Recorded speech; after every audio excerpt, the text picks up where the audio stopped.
Hello મિત્રો, આજે આપણા 11જી વિજ્ઞાન પ્રકરણ નંબર 14 વનસ્પતિઓમાં શ્વસન. એમાં જારક શ્વસન એ દરમિયાન કણાભસૂત્રમાં જારક તબક્કો જોવા મળે છે.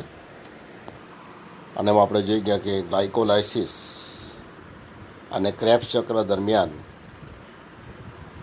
NADH2 અને FADH2 ના અણુઓ બને છે. ગ્લાયકોલાઇસિસ અને ક્રેબ્સ ચક્ર દરમિયાન બનતા NADH2 અને FADH2 એની પાસે રહેલા હાઇડ્રોજન અને ઇલેક્ટ્રોનનું વાતાવરણમાંથી પ્રવેશેલા ઓક્સિજન સુધી વહન થાય એ દરમિયાન ATPનું નિર્માણ થાય છે. અને આપણે જોઈએ કે એક NADH2ના ઓક્સિડેટિવ ફોસ્ફોરીકરણને કારણે 3 ATP અને એક પાણીનો અણુ બને છે. તો સમગ્ર ગ્લુકોઝના એક અણુના જારક શ્વસન દરમિયાન આપણે જોઈ ગયા કે NADH2ના 10 અણુઓ બને છે. તેથી 10 NADH2માંથી બનતા ATP 30 થશે અને પાણીના અણુઓ 10 થશે. FADH2ના 2 અણુઓ બને છે. એક FADH2 એમાંથી 2 ATP અને એક પાણીનો અણુ બને છે. એટલે FADH2ના ઓક્સિડેટિવ ફોસ્ફોરીકરણથી 4 ATP અને 2 પાણીના અણુઓ બને છે. તો આ રીતે 30 ATP NADH2ના ઓક્સિડેટિવ ફોસ્ફોરીકરણથી બને છે અને 4 ATP FADH2ના ઓક્સિડેટિવ ફોસ્ફોરીકરણથી બને છે. આમ કુલ એક ગ્લુકોઝના અણુના દહન દરમિયાન ઓક્સિડેટિવ ફોસ્ફોરીકરણથી બનતા ATPની સંખ્યા આપણે જોઈ ગયા 34. તો આ ATPના સંશ્લેષણ માટેનો સિદ્ધાંત જે આપણે કેમિઓસ્મોટિક સિદ્ધાંત તરીકે ઓળખી ગયેલા, તો અહીં આપણે એ સિદ્ધાંત કણાભસૂત્રમાં ATPના સંશ્લેષણ માટે પણ આવશે.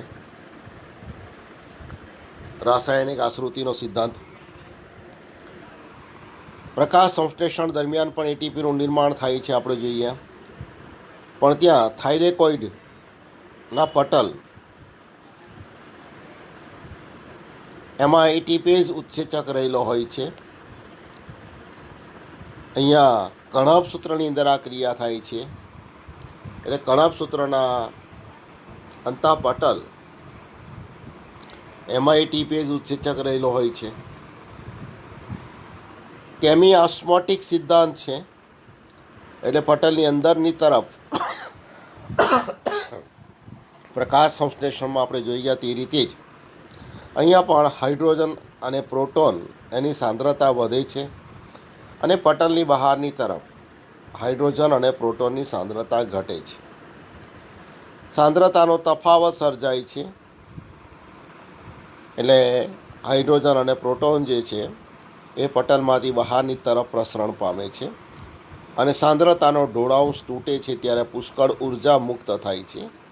આ ઉર્જા ATPના નિર્માણમાં વપરાય છે. તો અહીંયા જારક શ્વસન એમાં ઓક્સિજનની હાજરીમાં ATPનું સંશ્લેષણ થાય છે આપણે, એટલે એને ઓક્સિડેટિવ ફોસ્ફોરીકરણ તરીકે ઓળખી ગયા. તો ઇલેક્ટ્રોન પરિવહન તંત્ર દરમિયાન મુક્ત ઉર્જાનો ઉપયોગ ATP સિન્થેટેઝ આપણે સંકુલ 4ની અંદર જોઈએ, 5 સંકુલ 5 એની મદદથી ATPનું સંશ્લેષણ થાય છે. તો અહીંયા આપણે જોઈએ કણાભસૂત્રનું જે પટલ બતાવ્યું છે, આ અંતઃપટલ,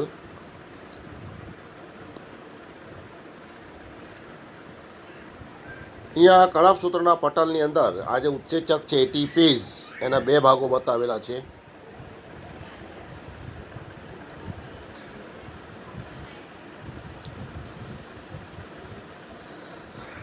તો પહેલો ભાગ છે FO, અહીંયા બતાવેલું છે આપણને, જે પટલની અંદર સંકળાયેલો છે અને FO પારપટલ માર્ગનું નિર્માણ કરે છે.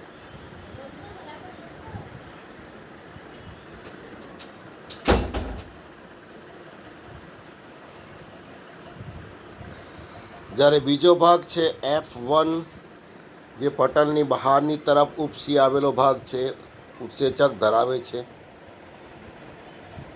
અને જ્યારે પ્રોટોન જોડાંશ તૂટે છે ત્યારે ઉર્જા મુક્ત થાય છે. તો ઉત્સેચકની હાજરીમાં એડીપી સાથે અકાર્બનિક ફોસ્ફેટ જોડાય છે અને એટીપીનું નિર્માણ થાય છે. એટલે F1 ઉત્સેચક ધરાવે છે. તો આ રીતે જે રીતે આપણે થાઇલેકોઇડના પટલની અંદર ઉત્સેચકના બે ભાગો FO અને F1 જોઈ ગયેલા, એ જ રીતે આમાં પણ જોવા મળે છે. તો અહીં આપણે જોઈએ કે એટીપી ઉત્સેચક જે સંકુલ છે, મુખ્ય બે ઘટક FO અને F1થી બનેલો છે. F1 શીર્ષ પ્રદેશની રચના પરિઘી પટલના પ્રોટીન એના સંકુલની બનેલી છે. અહીં આપણે જોઈ શકીએ બહારની તરફ, જ્યાં અકાર્બનિક ફોસ્ફેટ અને એડીપીમાંથી એટીપીનું સંશ્લેષણ થાય છે. અહીં આપણે જોઈ ગયા છે આ પ્રક્રિયા.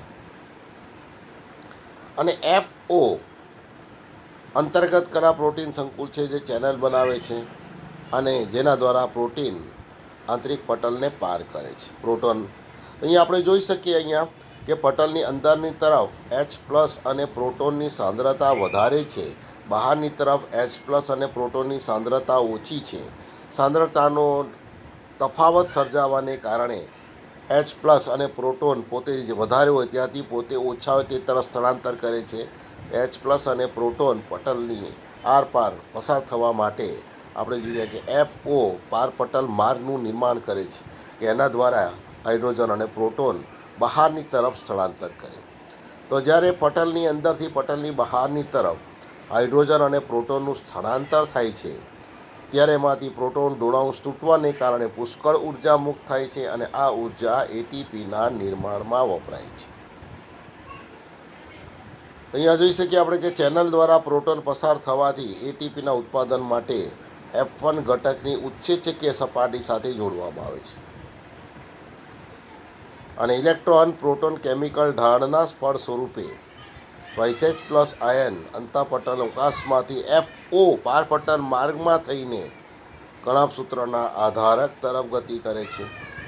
કારણ કે પટલના પોલાણની અંદર H+ અને પ્રોટોનની સાંદ્રતા વધારે છે. મેટ્રિક્સ એટલે આધારકમાં H+ અને પ્રોટોનની સાંદ્રતા ઓછી છે, એટલે કેમિકલ જોડાંશ H+ અને પ્રોટોન એની સાંદ્રતાનો જોડાંશ સર્જાય છે અને એટલા માટે H+ અને પ્રોટોન પારપટલ માર્ગ દ્વારા પટલના અંદરના ભાગ તરફથી મેટ્રિક્સ તરફ સ્થળાંતર કરે છે.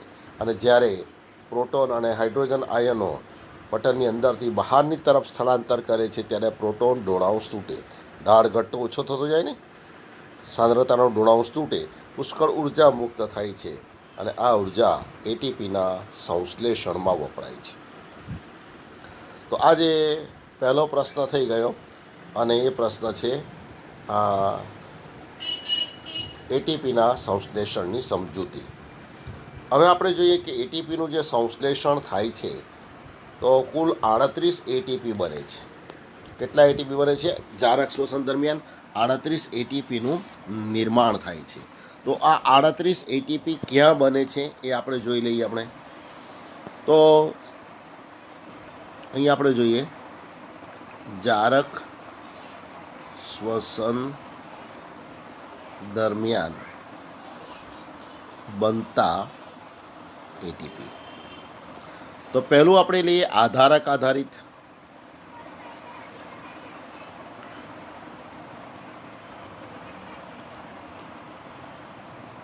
આધારક આધારિત કેટલા એટીપી બને? તો આપણે જોઈએ કે ગ્લાયકોલાઇસિસ દરમિયાન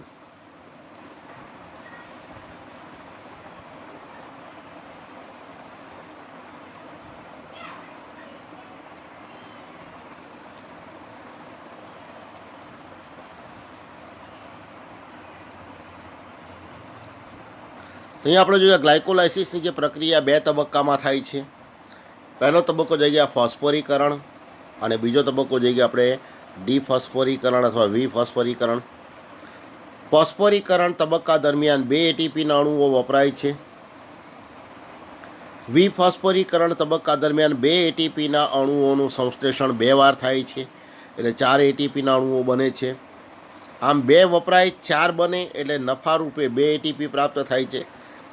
અને આપણે જોઈએ કે ગ્લાયકોલાઇસિસની સમગ્ર પ્રક્રિયા કોષના આધારકમાં થાય છે. એટલે આધારક આધારિત ગ્લાયકોલાઇસિસ દરમિયાન બનતા એટીપીની સંખ્યા કેટલી થઈ ગઈ? 2. અને બીજું આપણે જોઈએ ક્રેબ્સ ચક્ર દરમિયાન બનતા એટીપી.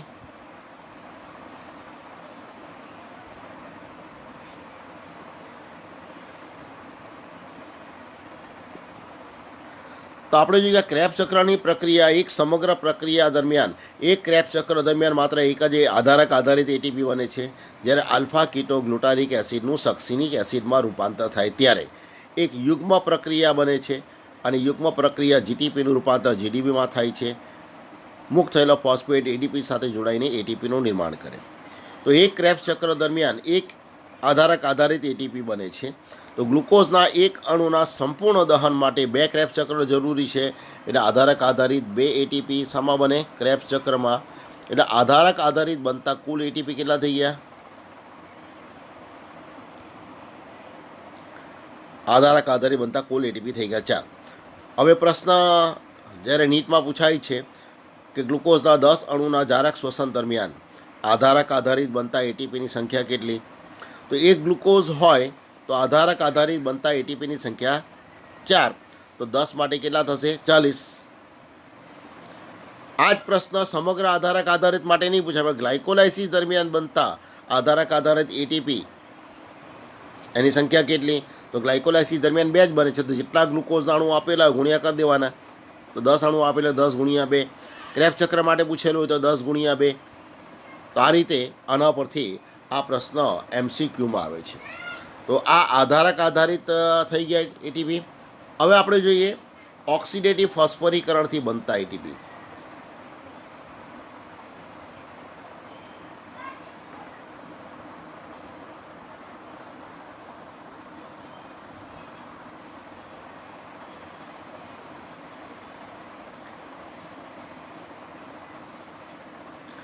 ઓક્સિડેટિવ ફોસ્ફોરીકરણથી બનતા એટીપી.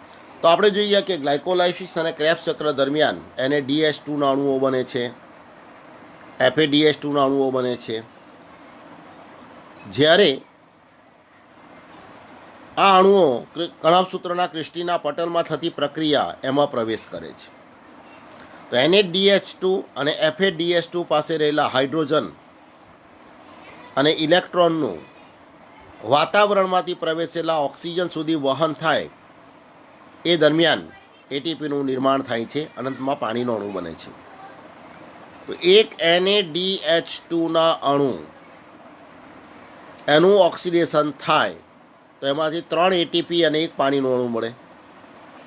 અને એક FADH2 પોતાના ઇલેક્ટ્રોન NADPને આપતા નથી. એ પોતાના ઇલેક્ટ્રોન કોને આપે છે? યુબિક્વિનોનને આપણે આગળ જોયા છે. અને એ દરમિયાન 2 જ એટીપીનું નિર્માણ થાય છે. તો અહીંયા આપણે જોઈએ કે ઓક્સિડેટિવ ફોસ્ફોરીકરણ દરમિયાન 10 NADH2 બને છે અને 2 FADH2 બને. FADH2 2 ગુણ્યા 2 એટીપી આપણે લઈએ અહીંયા તો એના દ્વારા તો 4 એટીપી થઈ ગયા. પણ NADH2 10 ક્રેબ્સ ચક્રમાં કે 10 ગ્લાયકોલાઇસિસ દરમિયાન બનતા નથી. એનું વિભાગીકરણ કરીએ આપણે તો 2 NADH2 ટૂંકમાં લખું ગ્લાયકોલાઇસિસ દરમિયાન, 2 NADH2 મધ્યવર્તી પ્રક્રિયા દરમિયાન અને 6 NADH2 એ ક્રેબ્સ ચક્રમાં બને છે. તો આ રીતે NADH2ના અણુ ગ્લાયકોલાઇસિસ દરમિયાન પણ બને છે. મધ્યવર્તી પ્રક્રિયા એટલે પાયરુવિક એસિડમાંથી એસિટાઇલ કોએન્ઝાઇમ એ બને તે ત્યાં સુધીની પ્રક્રિયા, એમાં પણ 2 NADH2 બને છે અને ક્રેબ્સ ચક્ર દરમિયાન 6. તો અહીંયા ગ્લાયકોલાઇસિસ દરમિયાન બનતા NADH2 2 છે તો ગુણ્યા અહીંયા 3 એટીપી કરીએ તો અહીંયા 3 દુ 6 એટીપી થશે. મધ્યવર્તી પ્રક્રિયા દરમિયાન પણ 2 છે તો ગુણ્યા 3 એટીપી કરીએ તો એમાં પણ બનતા એટીપી 6 થશે. અને ક્રેબ્સ ચક્ર દરમિયાન 6 છે ગુણ્યા 3 એટીપી કરીએ તો 6 તરી 18 એટીપી. તો આ રીતે ટોટલ કેટલા થયા? 6 ને 6 12 ને 18 એટલે 30 થયા. કુલ કેટલા એટીપી થઈ ગયા? 30 એટીપી થઈ ગયા. તો અહીંયા 30 અને 4 34, આ 30 થઈ ગયા અને 4 થઈ ગયા એટલે 34 એટીપી ટોટલ ઓક્સિડેટિવ ફોસ્ફોરીકરણથી બનતા એટીપી કેટલા થઈ ગયા? 34 એટીપી. તો NaDH2ના 10 અણુ બને છે, એકમાંથી 3 એટલે 30 થઈ ગયા. FADH2માંથી 2 બને એટલે 4 થઈ ગયા. 30 ને 4 34 એટીપી ઓક્સિડેટિવ ફોસ્ફોરીકરણની પ્રક્રિયા દરમિયાન બનતા હોય છે. હવે આમાંથી પ્રશ્ન પૂછાય છે ત્યારે NaDH2 માટે ખાસ પૂછાય કે 10 ગ્લુકોઝના અણુના સંપૂર્ણ દહન દરમિયાન ગ્લાયકોલાઇસિસ દરમિયાન બનતા NaDH2ના ઓક્સિડેટિવ ફોસ્ફોરીકરણથી બનતા એટીપી કેટલા? તો 1 ગ્લુકોઝ હોય તો ગ્લાયકોલાઇસિસ દરમિયાન બનતા NaDH2ના અણુ 2 છે, તો 10 ગ્લુકોઝ હોય તો 10 દુ 20 થઈ ગયા. એકમાંથી 3 એટલે 20 તરી 60 એટીપી થશે. એ જ રીતે મધ્યવર્તી પ્રક્રિયામાં બનતા NaDH2ના ઓક્સિડેટિવ ફોસ્ફોરીકરણથી કેટલા? તો 10 ગ્લુકોઝ આપેલા હોય તો 10 ગ્લુકોઝ હોય તો મધ્યવર્તી પ્રક્રિયામાં 1 ગ્લુકોઝમાં 2 બને તો 10માં 20 બને તો 20 તરી 60 થશે. અને 10 ગ્લુકોઝના જારક શ્વસન દરમિયાન ક્રેબ્સ ચક્ર દરમિયાન બનતા NaDH2ના ઓક્સિડેટિવ ફોસ્ફોરીકરણથી બનતા એટીપી કેટલા? તો 1 ગ્લુકોઝ હોય તો ક્રેબ્સ ચક્ર દરમિયાન કુલ 6 બને છે, તો 10 ગ્લુકોઝ 60 ગુણ્યા 3 180 એટીપી બને. તો આ રીતે NaDH2 એક જ પ્રક્રિયા દરમિયાન બનતા નથી. ક્રેબ્સ ચક્ર FADH2 તો ક્રેબ્સ ચક્ર દરમિયાન જ બને છે, પણ NaDH2ના 2 અણુઓ જ્યારે 1 ગ્લુકોઝનું દહન થાય ત્યારે 2 અણુઓ ગ્લાયકોલાઇસિસની પ્રક્રિયા દરમિયાન બને છે. NaDH2ના 2 અણુઓ મધ્યવર્તી પ્રક્રિયા દરમિયાન બને છે અને NaDH2ના 6 અણુઓ ક્રેબ્સ ચક્ર દરમિયાન બને. તો આ રીતે કુલ 10 NaDH2 જુદા જુદા સ્થાને બને છે. અહીંયા આ પ્રશ્ન નીટ માટે ખૂબ મહત્ત્વનો છે, યાદ રાખજો. એટીપીનું સંશ્લેષણ. તો હવે આપણે જોઈ ગયા જારક શ્વસન દરમિયાન કુલ કેટલા એટીપી થઈ ગયા? તો ઓક્સિડેટિવ ફોસ્ફોરીકરણથી આપણે જોઈ ગયા 34, આધારક આધારિત આપણે જોઈ ગયા 4, એટલે કુલ કેટલા થયા? હવે 4 આધારક આધારિત, 30 ઓક્સિડેટિવ ફોસ્ફોરીકરણથી 34 એટલે 34 ને 4 38 એટીપી. તો 1 ગ્લુકોઝના અણુના સંપૂર્ણ દહનથી બનતા એટીપીની સંખ્યા કેટલી થઈ ગઈ?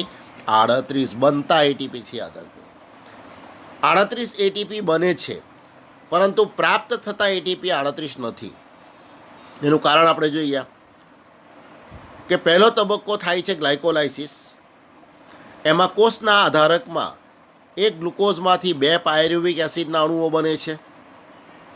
કોષના આધારકમાં 1 ગ્લુકોઝમાંથી કેટલા પાયરુવિક એસિડના અણુ બને છે? 2. પણ પછી જારક તબક્કો એ કણાભસૂત્રમાં થાય છે. તો કોષના આધારકમાં બનેલા પાયરુવિક એસિડના અણુઓ ક્યાં પ્રસરણ પામે છે? કોષના આધારકમાંથી કણાભસૂત્રમાં.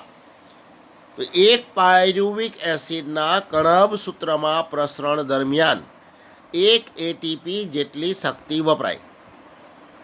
તો 1 ગ્લુકોઝના અણુના દહનથી ગ્લાયકોલાઇસિસને અંતે પાયરુવિક એસિડના કેટલા અણુઓ બનેલા છે? 2. તો 2 પાયરુવિક એસિડના અણુઓનું કણાભસૂત્રમાં પ્રસરણ થાય એટલે 2 એટીપી જેટલી શક્તિ વપરાઈ જાય. એટલે 1 ગ્લુકોઝના દહનથી સંપૂર્ણ બનતા એટીપી 38 જોઈ ગયા.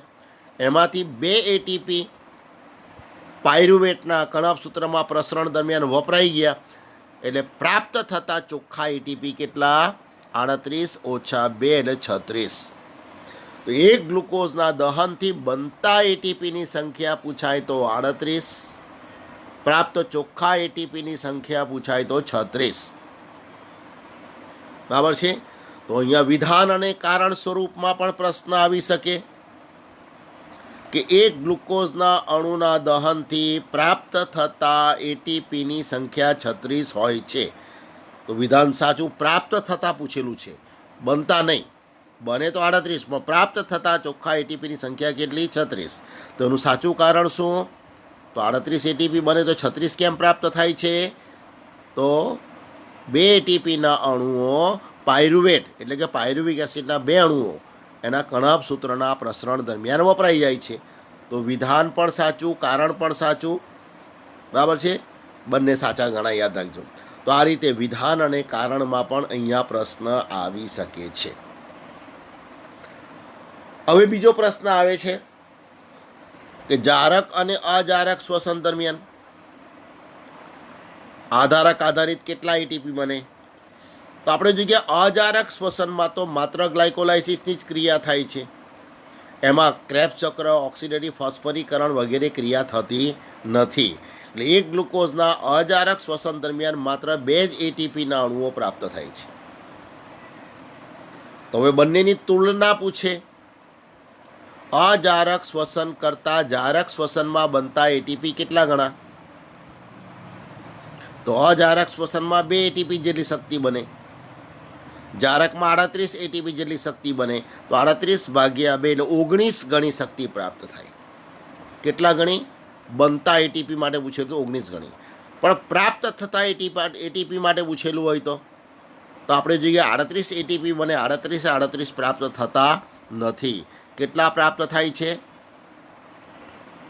36. તો પ્રાપ્ત થતા એટીપીનો જો ગુણોત્તર પૂછેલો હોય તો અજારક શ્વસનમાં 2 એટીપી પ્રાપ્ત થાય, જારકમાં 36 પ્રાપ્ત થાય, એટલે 36 ભાગ્યા 2 એટલે 18 ગણી શક્તિ પ્રાપ્ત થાય. તો આ રીતે આમાંથી પ્રશ્ન પૂછાય છે. અને બીજો એક પ્રશ્ન આપણે જોઈ ગયેલા છે કે દાખલા તરીકે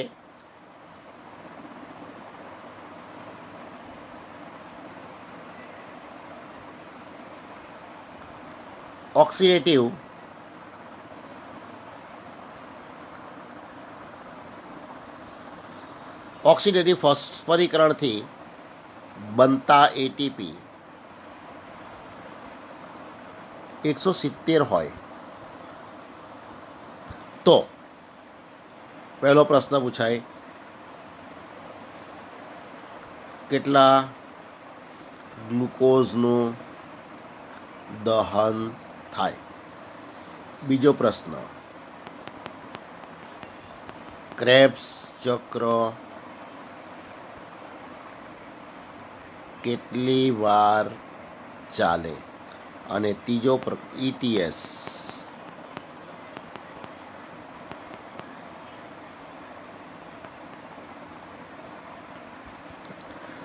પ્રશ્ન કયો થઈ ગયો? ઓક્સિડેટિવ ફોસ્ફરીકરણથી બનતા એટીપીની સંખ્યા આપેલી છે 170.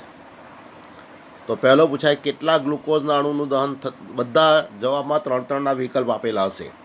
તો કેટલા ગ્લુકોઝનું દહન થાય, પહેલો પ્રશ્ન. બીજો પ્રશ્ન ક્રેબ્સ ચક્ર કેટલી વાર ચાલે. અને ત્રીજો પ્રશ્ન ETS કેટલી વાર ચાલે. તો અહીંયા પહેલો પ્રશ્ન આપણે લઈએ તો કેટલા ગ્લુકોઝનું દહન થાય. તો અહીંયા ઓક્સિડેટિવ ફોસ્ફરીકરણથી બનતા એટીપીની સંખ્યા આપેલી છે 170. તો આપણે જોઈએ કે જો એક ગ્લુકોઝનો અણુ હોય અને એમાંથી NADH2 અને FADH2 બને છે અને ઓક્સિડેટિવ ફોસ્ફરીકરણની ક્રિયા થાય છે. તો ઓક્સિડેટિવ ફોસ્ફરીકરણને કારણે બનતા એટીપીની સંખ્યા આપણે જોઈ ગયા 34. તો અહીંયા કેટલા આપેલા છે? તો જો 34 હોય એટીપી તો એક ગ્લુકોઝના અણુનું દહન થાય. તો 170 એટીપી હોય તો કેટલા? તો અહીંયા આપણને મળશે 170 ભાગ્યા 34 એટલે જવાબ મળશે 5. 30 પંચા 150 ને 4 પંચા 20, 5 ગ્લુકોઝ. તો પહેલાંનો જવાબ આવી ગયો 5 ગ્લુકોઝ. તો આ રીતે એક ગ્લુકોઝનું દહન થાય અને એમાં ઓક્સિડેટિવ ફોસ્ફરીકરણથી બનતા એટીપીની સંખ્યા આપણે જોઈ 34. NADH2ના 10 અણુ બને છે, એમાંથી 30 એટીપી બને. FADH2ના 2 અણુ બને, એમાંથી 4 એટલે 34. આ યાદ રાખવું જ પડશે આપણને અહીંયા કે એક ગ્લુકોઝના અણુના દહનથી ઓક્સિડેટિવ ફોસ્ફરીકરણથી બનતા એટીપીની સંખ્યા 34. તો 34 એટીપીના અણુ બને તો એક ગ્લુકોઝનું દહન થાય. તો 170 એટીપી હોય તો કેટલા? તો 170 ભાગ્યા 34 કરી એટલે 5 મળી ગયા. એટલે પહેલાંનો જવાબ આવી ગયો 5. હવે ક્રેબ્સ ચક્ર કેટલી વાર ચાલે? જો એક ગ્લુકોઝના અણુનું દહન થાય તો ક્રેબ્સ ચક્ર કેટલી વાર ચાલે? 2 વાર. તો અહીંયા 5 ગ્લુકોઝના અણુનું દહન થાય એટલે ક્રેબ્સ ચક્ર કેટલી વાર ચાલશે? 10 વાર. તો બીજાનો જવાબ કેટલો મળશે? 10. એક ગ્લુકોઝનું અણુ એનું સંપૂર્ણ દહન કરવા માટે 2 ક્રેબ્સ ચક્ર જરૂરી છે. તો અહીંયા ગ્લુકોઝની સંખ્યા કેટલી મળી ગઈ આપણને? 5. તો એના પરથી 5 માટે કેટલા ક્રેબ્સ ચક્ર થશે? 10.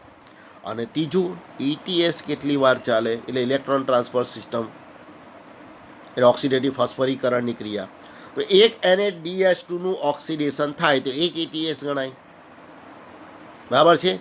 તો એક ગ્લુકોઝ માટે આપણે જોઈએ કે 10 NaDH2ના અણુ બને છે અને 2 FADH2ના અણુ, એટલે એક ગ્લુકોઝ હોય તો ETS 12 વાર ચાલે છે.